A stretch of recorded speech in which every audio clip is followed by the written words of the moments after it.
Welcome to Nivas news. మా channel మీకు నచ్చినట్లయితే లైక్ చేయండి, షేర్ చేయండి, కామెంట్ చేయండి. మర్చిపోకుండా బెల్ సింబల్ని క్లిక్ చేయండి. సబ్స్క్రైబ్ చేయటం మర్చిపోకండి. బిడ్డ బెయిల్ కోసం కేసీఆర్ బీజేపీతో ఒకటయ్యాడు. 400 సీట్లతో రాజ్యాంగాన్ని మార్చే కుట్ర. రాష్ట్రంలో బసవేశ్వర సంగమేశ్వర ప్రాజెక్టు పూర్తి చేస్తాం. పెద్దశంకరపేట జనజాతర సభలో సీఎం యనమల రేవంత్ రెడ్డి. బిడ్డ బెయిల్ కోసమే కేసీఆర్ బీజేపీతో కలిసిపోయాడని, అందుకే బీవీ పార్టీలు బీజేపీలోకి పంపించి పార్టీ మోదీ చేతిలో పెట్టారు అని సీఎం రేవంత్ రెడ్డి విమర్శించారు. పెద్దశంకరపేట జనజాతర సభలో జహీరాబాద్ పార్లమెంట్ అభ్యర్థి సురేష్ కుమార్ సెట్కార్ను అత్యధిక మెజార్టీతో గెలిపించి పార్లమెంటుకు పంపాలన్నారు. నారాయణఖేడ్ ప్రాంతం నుండి 2000 ఎకరాల భూమిని సేకరించిస్తే ఫార్మా విజిలెన్స్ కస్టమర్లను ఏర్పాటు చేసి నిరుద్యోగ యువతకు ఉపాధి కల్పిస్తారని తెలిపారు. డాక్టర్ బిఆర్ అంబేద్కర్ రాజ్యాంగ స్ఫూర్తిని దెబ్బతీసే విధంగా మోదీ ప్రభుత్వం వ్యవహరిస్తుందని, అందుకే 400 సీట్లు అడుగుతున్నాడని అన్నాడు. ఇదంతా రిజర్వేషన్లు రద్దు చేయాలని కుట్రతో భాగమని విమర్శించారు. ఈ కార్యక్రమంలో నారాయణఖేడ్, ఆందోల్, ఎల్లారెడ్డి, జూకల్ నియోజకవర్గాల నుండి కాంగ్రెస్ శ్రేణులు భారీ ఎత్తున తరలివచ్చారు. శ్రీమతి సోనియా గాంధీ, శ్రీ మల్లికార్జున్ ఖర్గే గారు జహీరాబాద్ పార్లమెంటు నియోజకవర్గ అభ్యర్థిగా సురేష్ శెట్కర్ గారిని కాంగ్రెస్ పార్టీ అభ్యర్థిగా ప్రకటిస్తే ఈరోజు నారాయణఖేడ్ శాసనసభ్యుడు సంజీవ్ రెడ్డి గారి సభాధ్యక్షతన ఈ జహీరాబాద్ జనజాతర కార్యక్రమాన్ని ఏర్పాటు చేస్తే ఈ కార్యక్రమంలో నాతో పాటు ముఖ్య అతిథులుగా మీ పార్లమెంట్ ఇన్ఛార్జ్, మా మంత్రివర్గ సహచరుడు దామోదర్ రాజ నరసింహ గారు,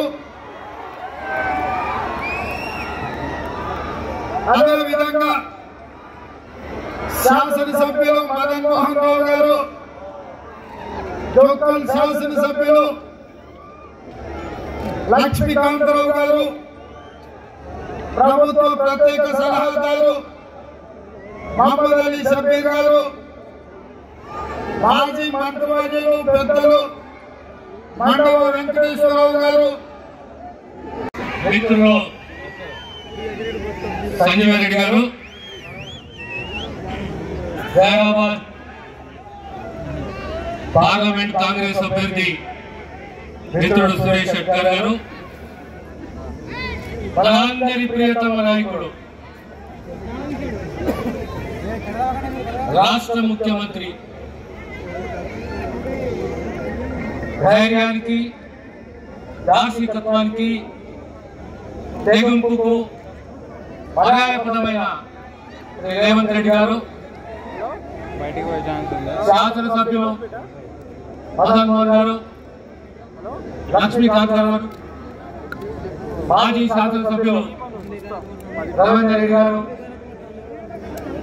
వేదిక అలంకరించిన కాంగ్రెస్ పుర ప్రముఖులు, ఈ సభకు విచ్చేసిన కాంగ్రెస్ అభిమానులు, మిత్రులారా, మీ అందరికీ సవినయంగా నమస్కరిస్తున్నారు చేతులు జోడించి. 9 సంవత్సరాల ఒక కుటుంబ పాలన, 60 సంవత్సరాల తెలంగాణ కళ, తెలంగాణ సమాజం ఆత్మగౌరవంతో స్వయం పాలన కలదన్నది. ఆ కళని సాకారం చేసింది కాంగ్రెస్ పార్టీ, సోనియమ్మ గారు. కానీ 9 సంవత్సరాలలో మన స్వేచ్ఛను హరించి నానా తిప్పలు పెట్టి తెలంగాణ రాష్ట్రాన్ని, తెలంగాణ సమాజాన్ని సుమారు 7 లక్షల కోట్ల రూపాయల అప్పుల పాలు చేసి ఓ కుటుంబ పాలనతోటి, ఓ నియంతృత్వంతో తెలంగాణ యువతని బలి ఉన్న కుటుంబానికి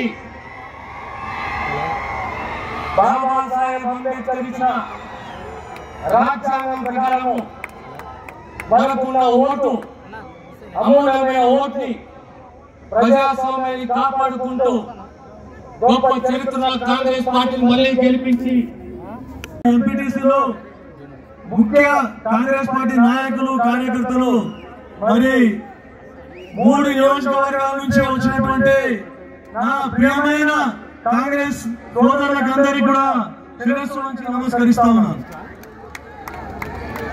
ముఖ్యంగా నాకు అతి కష్టమైన ఎలక్షన్ మన నారాయణఖేడ్ నియోజకవర్గంలో నారాయణఖేడ్ నియోజకవర్గం నుంచి వచ్చినటువంటి కాంగ్రెస్ పార్టీ సోదరులు అంత కష్టమైన ఎలక్షన్ కూడా నాకు ఎక్కువ మెజార్టీ ఇచ్చి 58,000 మెజార్టీ ఉన్నది. 58,000 మెజార్టీ కొట్టేసి 6.5 మెజార్టీతో నన్ను గెలిపించినందుకు, కాంగ్రెస్ పార్టీని గెలిపించినందుకు మరొకసారి శిరస్సు నుంచి నమస్కరిస్తా ఉన్నాను. ఇప్పుడు మన పార్లమెంట్ అభ్యర్థి, హైదరాబాద్ పార్లమెంట్ అభ్యర్థి గౌరవనీయులు సురేష్ కుమార్ శెట్టి సభ్యులుగా చూసిండ్రు. గతంలో 2009లో హైదరాబాద్ పార్లమెంట్ అభ్యర్థిగా కూడా మనం చూసినాం. తెలంగాణ గురించి పార్లమెంట్ లో కొట్లాడి బిల్లు ప్రవేశపెట్టి సోనియా గాంధీ గారి ద్వారా తెలంగాణ తీసుకురావడం జరిగింది. వాళ్ళందరూ ఎంపీల బృందం అందరూ కలిసి తర్వాత ఎన్నో అభివృద్ధి కార్యక్రమాలు చేపట్టడం జరిగింది. నేషనల్ హైవేస్ కానీ ఇతర ఎన్నో అభివృద్ధి కార్యక్రమాలు చేపట్టడం జరిగింది. అట్లాంటిది ఈ రోజు గత 10 సంవత్సరాల నుంచి టీఆర్ఎస్ పాలనలో ఎలాంటి అభివృద్ధి కార్యక్రమాలు కూడా జరగలేదని చెప్తా ఉన్నా. ఏదో హామీలు ఇచ్చిండ్రు, ఉద్యోగంపుడు బస్సుని ఎక్కడ పడితే అక్కడ ఉపన్యాసాలు ఇచ్చి అన్ని అమలు కాని హామీలు ఇచ్చి ఏ ఒక్క హామీ కూడా పూర్తిగా నెరవేర్చలేదు.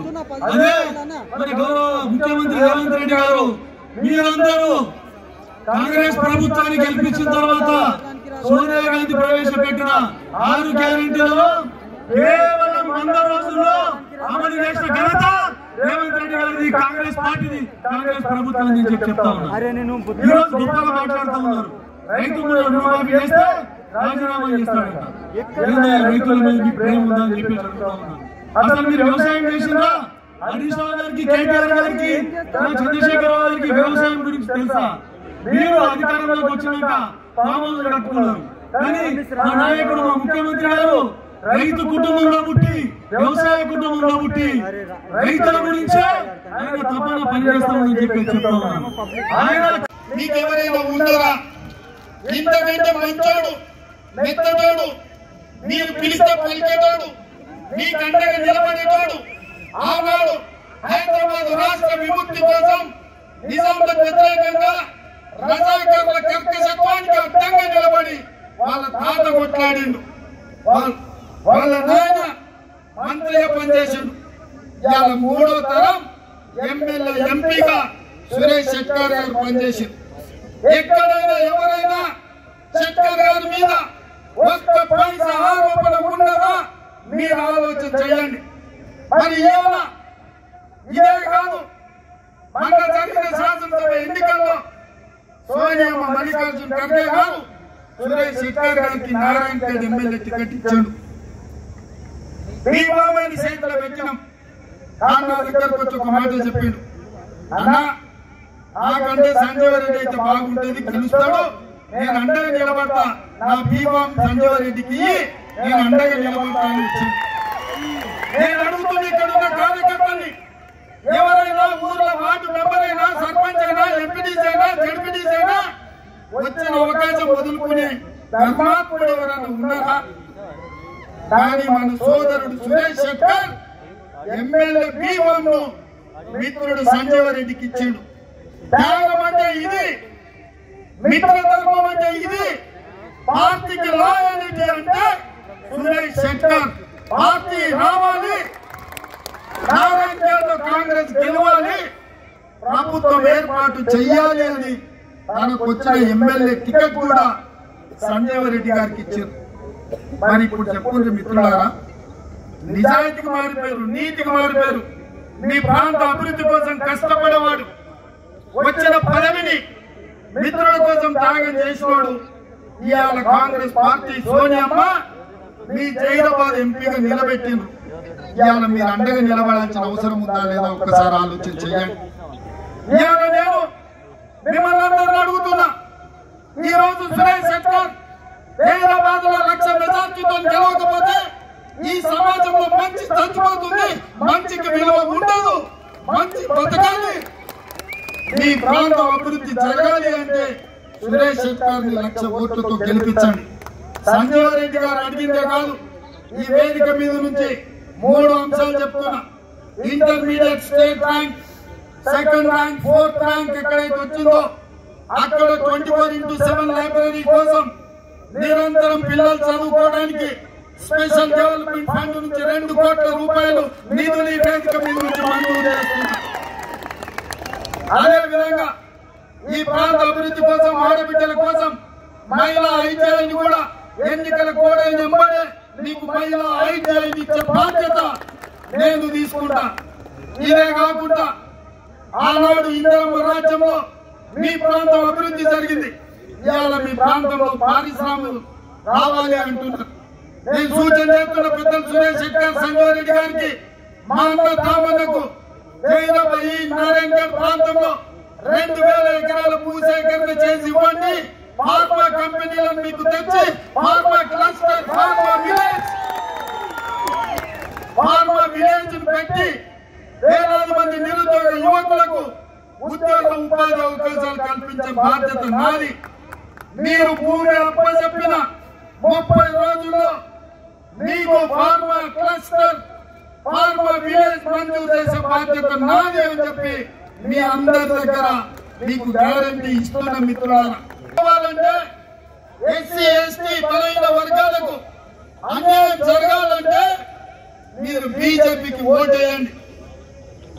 దళితులు, గిరిజనులు, బలహీన వర్గాలు, మైనార్టీలు, మహిళలు బాగుపడాలంటే, నిరుద్యోగ యువకులకు ఉద్యోగ ఉపాధి అవకాశాలు ఉండాలంటే రిజర్వేషన్లను కాపాడి రిజర్వేషన్లను పెంచాలి అని అంటే ఇవాళ మీరు కాంగ్రెస్ పార్టీకి అండగా నిలబడండి.